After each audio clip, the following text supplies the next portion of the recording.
माजी मंत्री तानाजी सावंत यांच्या मुलाच्या अपहरणाची बातमी ऐकल्यावर मला थोडंसं हादरायला झालं होतं.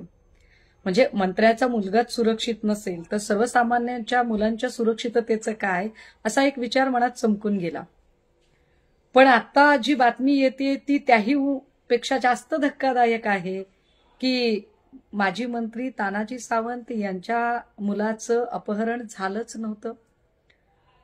तो मुलगा घरातून भांडण करून निघून गेला. फक्त त्या मुलाला अडवायचे एवढ्यासाठी सगळी पोलीस यंत्रणा कामाला लावणं गरजेचं होतं.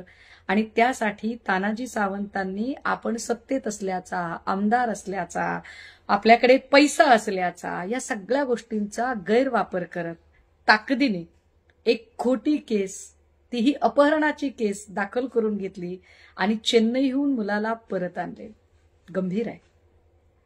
म्हणजे ज्याच्याकडे पैसा आहे त्याला किती चटकन न्याय देण्यासाठी यंत्रणा तयार होतात. ज्याच्याकडे पैसा आहे त्याच्यासाठी